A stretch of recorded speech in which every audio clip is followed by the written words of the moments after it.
The call came on a Tuesday evening, just as Layla Manning was finishing her rounds at Boston General. Her phone vibrated against the nurse's station counter, displaying a number she hadn't seen in 10 years. For a moment, she simply stared at it, her hand frozen in mid-signature on a patient's chart. Dr. Manning? The head nurse gave her a concerned look. Everything all right? Layla's finger hovered over the decline button, muscle memory from years of avoiding this very moment. But something in her gut, the same instinct that had saved countless patients over her career, made her answer. Ellie? Her voice came out barely above a whisper. Lay. The sob on the other end of the line sent chills down her spine.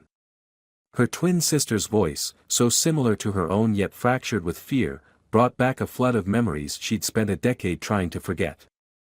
I need you. Please. Layla stepped away from the counter, pressing herself against the cool hospital wall. It's been 10 years, Ellie.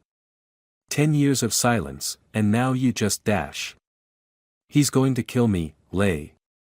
The words hung in the air like smoke, choking off any response Layla might have had. Through the phone, she could hear ragged breathing, the subtle sounds of movement, as if Ellie was checking over her shoulder. Your husband? Layla asked, though she already knew the answer. She'd never met Paul Henderson, had only seen the wedding announcement in the local paper years ago. Another invitation she'd declined. Something's wrong with him. He's changed. Ellie's voice dropped even lower. I don't recognize him anymore. The way he looks at me sometimes. Please, I need my sister. Layla closed her eyes, remembering the last time she'd seen Ellie. The screaming match in their parents' driveway, accusations flying like shrapnel. The betrayal that had torn them apart. Where are you? Still in Providence. The house on Maple Street. A pause, filled with the weight of unspoken words. I know I have no right to ask, after everything. But you're the only one I can trust. The irony of those words wasn't lost on Layla. Trust had been the first casualty in their relationship, shattered beyond recognition. Yet here was Ellie, reaching across that decade-wide chasm, desperate for help. I'll be there tomorrow morning, Layla heard herself say, even as her rational mind screamed at her to hang up. Text me the address. Thank you, Ellie whispered, her relief palpable. But Lay. Don't tell anyone you're coming. Please. The line went dead before Layla could respond. She stood there in the fluorescent-lit hallway, her heart pounding against her ribs. A passing orderly gave her a strange look, and she realized she was gripping her phone so tightly her knuckles had gone white. That night, as she packed a small overnight bag, Layla couldn't shake the feeling that something was terribly wrong. Not just with Paul, but with the whole situation. Ellie had always been the manipulative one, the twin who could cry on command and charm her way out of any situation. Their parents had called it her gift. Layla had called it what it was, lying. She pulled up the Providence property records on her laptop, finding the house on Maple Street. Paul Henderson's name was on the deed, along with Elizabeth Henderson. Ellie's married name still looked strange to Layla's eyes. The property taxes were paid up, no liens or foreclosures. On paper, everything looked normal. But as Layla lay in bed that night, staring at her ceiling, she couldn't forget the terror in her sister's voice. Real or manufactured, it had shaken something loose inside her. Tomorrow, she would drive to Providence and face the sister who had betrayed her, the twin who had once been closer to her than her own reflection. She just prayed she wasn't walking into another one of Ellie's elaborate traps. The next morning dawned gray and cold, typical for early spring in New England. Layla loaded her bag into her car, checked that her emergency medical kit was stocked, and pulled out of her parking garage. As she merged onto I-95 South, her phone buzzed with a text from Ellie, "Thank you. Be careful." Be careful of what? Layla wondered as she pressed down on the accelerator. Paul. Ellie. Or the web of lies she was surely about to walk into? The answer, she suspected, was all of the above. The Henderson house loomed before her, a sprawling Victorian with peeling white paint and black shutters that hung slightly askew. Layla sat in her parked car, studying the property through her windshield. Dead leaves from the previous autumn still cluttered the flower beds, and the front porch steps sagged in the middle. It wasn't what she'd expected from her sister, who had always been meticulous about appearances. The front door opened before she could reach for her bag. Ellie emerged, wearing an oversized sweater despite the mild spring weather. For a moment, Layla's breath caught. It was like looking in a mirror, but one that showed a diminished version of herself. Her twin's face was drawn, dark circles beneath her eyes suggesting sleepless nights. "You came," Ellie whispered, wrapping her arms around herself. She made no move to approach the car. Layla grabbed her overnight bag and medical kit, more out of habit than any specific concern. As she walked up the crumbling path, she catalogued the changes in her sister, the slight tremor in her hands, the way she kept glancing over her shoulder, the defensive hunch of her shoulders. "Paul's at work," Ellie said quickly, ushering Layla inside. "He'll be home around 6. The foyer smelled of lemon cleaning products and something else, fear, perhaps, or desperation. Layla followed her sister into the kitchen, noting the immaculate countertops that contrasted sharply with the neglected exterior. A half-empty bottle of wine sat on the counter despite the early hour, and Ellie's hands shook as she reached for 2 coffee mugs. "Talk to me," Layla said, keeping her voice gentle. "What's really going on?" Ellie's shoulders tensed. "I told you. Paul's changed. He's not the man I married." She turned, gripping the edge of the counter. "Sometimes he gets these rages. Over nothing. A misplaced receipt, dinner being late. Last week, she stopped, tugging at her sleeve. "Show me," Layla said, doctor mode engaging automatically. "It's nothing. Just listen, okay?" Ellie paced the kitchen, her movements jerky and uncertain. "I need your help, but not like that. There are things you need to know first. Things I've done." A car door slammed somewhere outside, and Ellie jumped, coffee sloshing over the rim of her mug. "Not here," she hissed, grabbing Layla's arm. "Upstairs. The neighbors." Layla followed her sister up the creaking stairs, noting how Ellie deliberately avoided the 3rd step, as if she'd learned which ones would give her away. The upper hallway was lined with photographs, happy moments frozen in time. Paul and Ellie on their wedding day, vacation snapshots, holiday gatherings. In each one, Ellie's smile grew progressively more strained. "In here," Ellie whispered, pulling Layla into what appeared to be a home office. She closed the door softly behind them, then checked it twice. "Paul doesn't come in here much. It's my space, supposedly." "Supposedly?" Ellie sank into the desk chair, suddenly looking much older than their shared 38 years. "Remember when we were kids? How we used to switch places to fool everyone." The change of subject was jarring, but Layla played along. "Until Mrs. Peterson caught us in 3rd grade, yes. I've been doing that again. Sort of." Ellie's voice cracked. "Using your identity. Your credentials." The words hit Layla like a physical blow. "What?" "I had to," Ellie said quickly, tears welling in her eyes. "Paul, he controls everything. Every penny. I needed an escape plan, but I couldn't use my own name. He monitors all my accounts."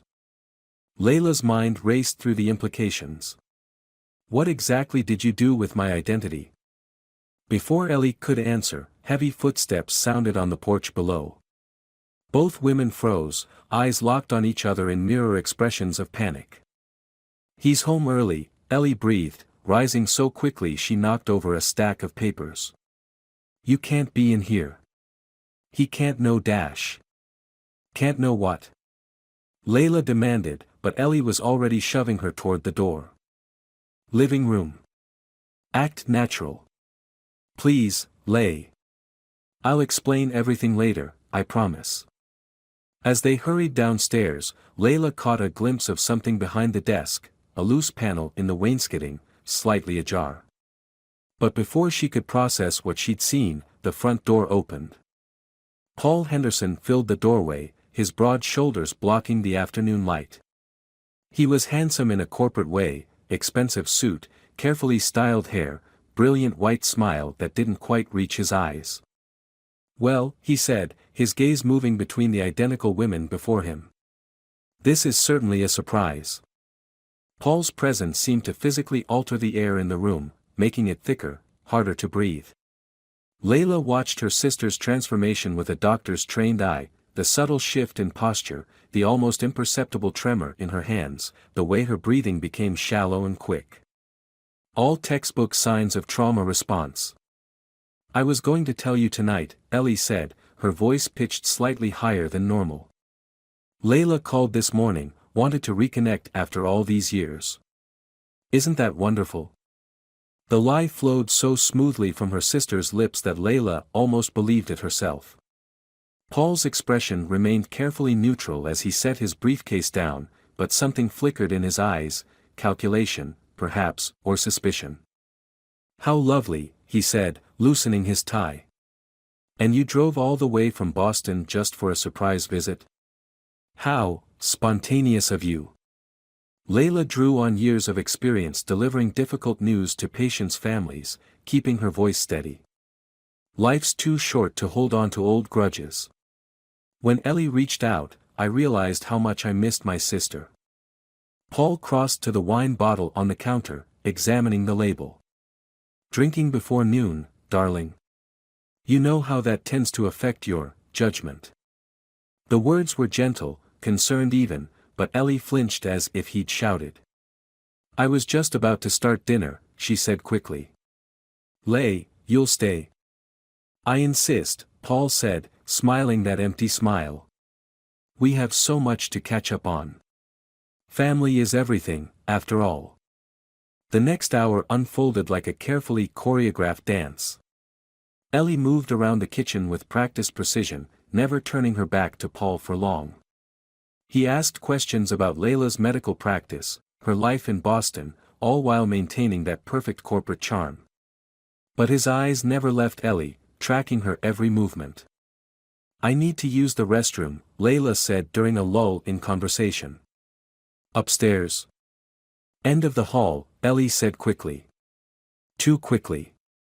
"The one down here is being renovated." Paul's eyebrows rose slightly. "I thought we finished those repairs last month, dear." "Oh, right," Ellie fumbled, nearly dropping the plate she was holding. "Force of habit, I guess. Pregnancy brain, you know." The silence that followed was deafening. Layla saw Paul's knuckles whiten around his wine glass, saw Ellie's face drain of color as she realized what she'd said. "Pregnancy?" Layla asked carefully, looking between them. "Just a few weeks along," Ellie whispered, one hand drifting protectively to her abdomen. "I was going to tell you tonight, Paul. I wanted to be sure first." Paul set his glass down with exaggerated care. "How wonderful. Though I thought we agreed to wait until my company's merger was complete. The timing is inconvenient."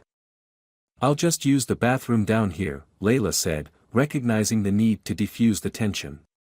But as she walked down the hall, she heard Paul's voice, barely audible. "We'll discuss this later, Elizabeth." The downstairs bathroom was indeed fully renovated, gleaming with new fixtures. But what caught Layla's attention was the medicine cabinet, locked with a small key padlock. Who locks their medicine cabinet? She wondered, her earlier suspicions growing. When she returned to the kitchen, Ellie was alone, aggressively chopping vegetables. "He's taking a work call," she said without looking up. "Important merger coming up. He'll be in his study for a while." "The pregnancy?" Layla asked softly. Ellie's knife stilled. "Not planned," she whispered. "But maybe it's a sign." A reason to finally. She glanced toward the stairs, then pulled out her phone, typing quickly before showing Layla the screen. Not safe to talk here. Cameras in most rooms. No audio. Need to show you something in garage after dinner. Layla nodded slightly, erasing the note with steady fingers. Tell me about the merger, she said in a normal voice. Paul seems very focused on it. As Ellie launched into a detailed explanation of Paul's company's expansion plans, Layla's mind raced. The locked medicine cabinet. The cameras. The hidden panel in the office upstairs. And now a pregnancy that clearly terrified her sister more than it excited her. What had she walked into? The answer came sooner than expected. As Ellie reached past her for the salt, her sleeve rode up, revealing not bruises as Layla had expected, but something worse: neat, precise bandages wrapped around her wrist, the edge of a medical chart visible beneath them.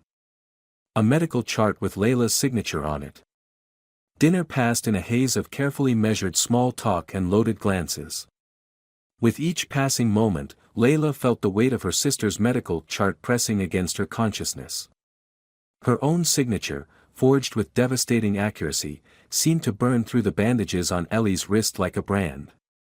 When Paul finally excused himself to take another urgent call, Ellie's shoulders sagged with visible relief. She began clearing the table with mechanical efficiency, her movements precise and practiced, like a dancer who had performed the same routine countless times. The garage, she whispered, barely moving her lips. 5 minutes. Watch for the red light by the door frame, it means the camera's active. Layla waited, counting seconds in her head as she helped with the dishes, noting how her sister rinsed each plate exactly 3 times, aligned the silverware with mathematical precision. These weren't new habits, they were survival mechanisms, developed over years of walking on eggshells. The garage was a study in contradictions. Paul's luxury sedan gleamed under fluorescent lights, while cardboard boxes lined the walls in neat, labeled rows. Ellie led her sister to a corner behind a stack marked "Holiday Decorations," her movements quick and sure in the shadows. He doesn't check these, Ellie whispered, pulling out a box from the bottom of the stack. He thinks they're just old Christmas ornaments from my mother. Inside, beneath layers of tissue paper and tarnished baubles, lay a thick manila envelope. Ellie's hands trembled as she extracted it, but her voice was steady. I need you to understand why I did it. Why I had to become you. The envelope contained medical records, prescription forms, insurance claims, all bearing Layla's name and credentials. But the patients' names were unfamiliar, scattered across various free clinics in 3 different states. They're women like me, Ellie explained, her voice barely audible. Trapped. Monitored. Unable to seek help under their own names because their husbands track everything. She drew a shaky breath. I couldn't save myself, but I could help them. Give them the medications they needed, document their injuries, create paper trails for when they were ready to leave. Layla stared at the records, her professional ethics warring with the raw desperation in her sister's voice. This could cost me my license. Everything I've worked for. I know. Ellie's voice cracked. I'm so sorry, Lay. I never meant for it to go this far. But then I started seeing patterns in Paul's business dealings, large cash withdrawals, offshore accounts, meetings that didn't make sense for a regular merger. She pulled out another folder. The women I helped, some of their husbands worked for companies Paul's firm had acquired. And after each acquisition, the same pattern: the wives would disappear, accounts would be emptied, and the husbands would be promoted within Paul's organization. A chill ran down Layla's spine as the implications sank in. You think he's running some kind of operation? Yes. But I can't prove it without revealing what I've done. And now. Ellie's hand drifted to her stomach. I can't just run. He'd find me. The baby would tie me to him forever. The sound of a door opening upstairs made them both freeze. Ellie quickly repacked the box, her movements practiced and swift. But as she reached to replace it, something fluttered to the ground, a small photograph that had been tucked among the papers. Layla picked it up, and her breath caught. It showed a woman who could have been their triplet, sitting in what appeared to be a doctor's office, sporting injuries similar to those hidden beneath Ellie's bandages. But the date stamp was from 3 years ago, and the name on the medical chart visible in the image was one Layla recognized, a Jane Doe case she'd actually treated, whose mysterious disappearance from the hospital had triggered an investigation. "That's Rebecca Morrison," Ellie whispered. "Paul's first wife." Before Layla could process this revelation, Paul's voice echoed from the top of the garage stairs. "Darling? Where did you and your sister get to?" Ellie shoved the photograph into Layla's hand. "Hide it," she hissed. "If he finds it, if he realizes I know about Rebecca." The garage door began to open with a mechanical whir, and Layla realized with sudden clarity that they were about to be caught in what looked very much like a trap. Time seemed to slow as the garage door rose inch by inch, the mechanical grinding a countdown to discovery. But in that moment of crisis, years of shared childhood intuition flooded back.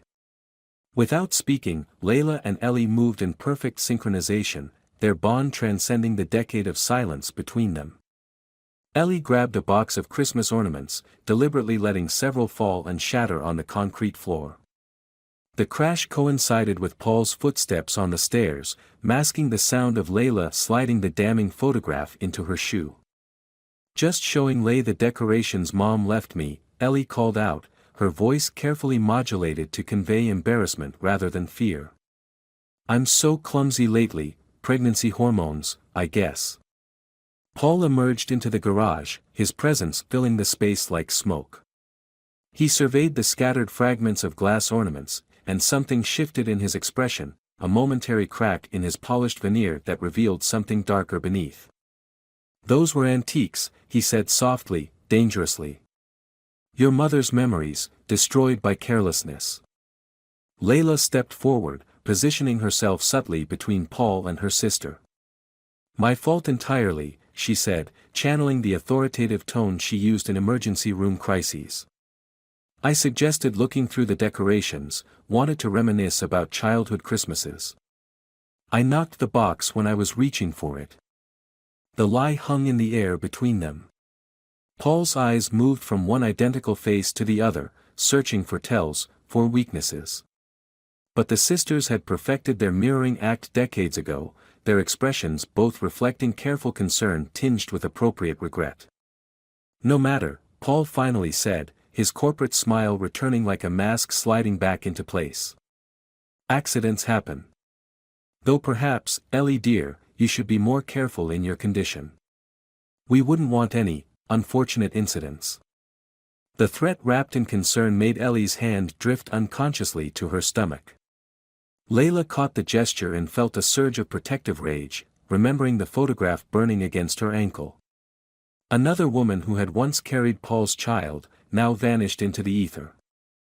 "Actually," Layla said, making a show of checking her phone, "I just got a message from the hospital.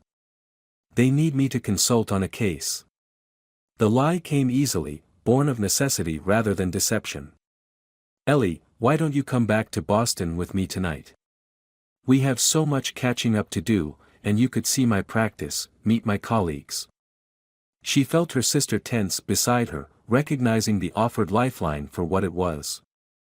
But before Ellie could respond, Paul's hand settled on her shoulder, his grip visibly tight even through her sweater. "How thoughtful," he said. "But with the merger approaching and the baby to consider, now isn't the best time for travel. Perhaps in a few months, once everything has settled." The word "settled" carried the weight of a prison sentence. Layla saw decades stretching ahead, her sister trapped in this gilded cage, her child born into a legacy of fear and control. "Unless." "Of course," she said smoothly, years of emergency room experience helping her maintain a calm facade. "But I'd love to come back next weekend. Maybe we could all have dinner. I'd like to get to know my brother-in-law better." The suggestion caught Paul off guard, she saw it in the slight narrowing of his eyes, the momentary tightening of his jaw. Good. Let him think she was falling for his act, that she posed no threat to his carefully constructed world. As she gathered her belongings to leave, Layla hugged her sister tightly. "Remember what Mom always said," she whispered, her lips barely moving. "The darkest hour is just before dawn." It was their mother's favorite saying, repeated through their childhood like a mantra. But it was also the password they'd used as teenagers for their most sacred secrets. Ellie's slight nod confirmed she understood. "Wait until dark. Be ready." Driving away from the house, watching her sister's diminishing figure in the rearview mirror, Layla's mind raced through possibilities and contingencies. She had 7 days to build an airtight case, to transform the fragmentary evidence into a weapon that could free her sister without destroying both their lives in the process. 7 days to prevent another woman from vanishing into Paul Henderson's carefully constructed web of deceit. The photograph seemed to pulse against her ankle with each step on the gas pedal, a reminder of what was at stake. Rebecca Morrison's ghost demanded justice, and this time, the Henderson twins would deliver it together, just as they should have done 10 years ago. Dawn broke over Providence General Hospital, painting the waiting room windows in shades of pink and gold. Layla sat beside her sister's bed, watching Ellie's chest rise and fall in the peaceful rhythm of healing sleep. The monitors beeped steadily, each sound a reminder that they had survived, that the nightmare was finally ending. 7 days had changed everything. The evidence they'd gathered painted a devastating picture, a network of financial fraud and systematic abuse, with Paul at its center. Rebecca Morrison's photograph had been the key, leading them to other survivors who'd been silenced, their stories buried beneath layers of corporate paperwork and careful manipulation. The final confrontation had come sooner than planned, triggered by Paul discovering one of Ellie's hidden journals. But they had been ready. Layla remembered every moment with crystal clarity: Paul's rage when he realized the extent of Ellie's documentation, the look of dawning fear on his face when the police emerged from their hiding places in response to the preset emergency signal. What he hadn't known, couldn't have known, was that for every camera he'd installed to watch Ellie, she had placed one of her own. Every violent outburst, every calculated threat, every meeting with his criminal associates, all captured and transmitted to a secure server under Layla's control. "You're thinking too loud," Ellie murmured, her eyes fluttering open. "Some of us are trying to rest." Layla smiled, taking her sister's hand. The bandages were gone now, revealing healing skin beneath. "Just remembering." The look on his face when they let him out in handcuffs. When he realized his own surveillance system had betrayed him. A ghost of a smile crossed Ellie's face. Poetic justice. The investigation was still ongoing, but Paul's empire was crumbling. Each day brought new revelations, new survivors coming forward. The other women Ellie had helped through her impersonation of Layla were testifying, their stories forming a pattern too powerful to ignore. "I saw Rebecca yesterday," Ellie said softly. "She's different than her picture. Stronger. She's been helping the prosecution build their case." The mention of Rebecca sobered them both. She had survived, hidden away in a domestic violence shelter in Oregon, rebuilding her life piece by piece. Her testimony would be crucial in ensuring Paul never hurt another woman. "The hospital board meets next week," Layla said, addressing the elephant in the room. "To discuss my license." Ellie's hand tightened around hers. "I never should have involved you, used your name like that. I was so focused on helping others escape, I didn't think about the cost." "Hey." Layla squeezed back. "You did what you had to do. Those women are alive because of you. And my lawyer thinks the board will understand, given the circumstances. Especially with the DA's office backing us up." They sat in comfortable silence, watching the sun climb higher. In the garden below, other patients walked slowly along the paths, each on their own journey of recovery. Ellie's hand drifted to her stomach, where her baby, a girl, they'd learned, continued to grow, untouched by the chaos of recent weeks. "I've been thinking about names," Ellie said. "What do you think about hope?" Layla felt tears prick at her corners of her eyes. "Mom would have loved that. She'll need strong women around her," Ellie continued. "Role models. An aunt who shows her that sometimes the bravest thing you can do is trust someone enough to ask for help." The words hung between them, healing the last remnants of their decade-long rift. They had both changed, grown stronger through their separate trials. But together, they were unbreakable. "I'm scheduling therapy sessions," Ellie added, her voice steady. "Twice a week to start. The trauma counselor says it's important to address everything, not just Paul, but our family history, the patterns we learned growing up." Layla nodded, understanding the deeper meaning. They had survived, but survival was just the beginning. Real healing would take time, patience, and unwavering support. A nurse entered with breakfast, smiling at the sight of the twin sisters. "The detective called," she said. "She'll be by this afternoon to take your final statements." After she left, Ellie turned to Layla. "Walk with me. The doctor said movement is good for the baby." Together, they made their way to the garden, matching their pace to Ellie's slower steps. The morning air was crisp with promise, carrying the scent of blooming flowers and new beginnings.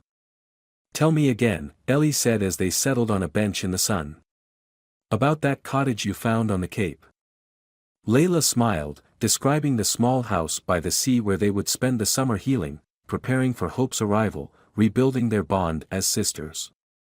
It wasn't the end of their story, it was a new chapter, written in their own words, on their own terms. The path ahead would not be easy. There would be difficult days, moments of doubt and fear. But they would face them together, two hearts beating in perfect synchronization, just as they had from their very first moments of existence. And this time, nothing would tear them apart.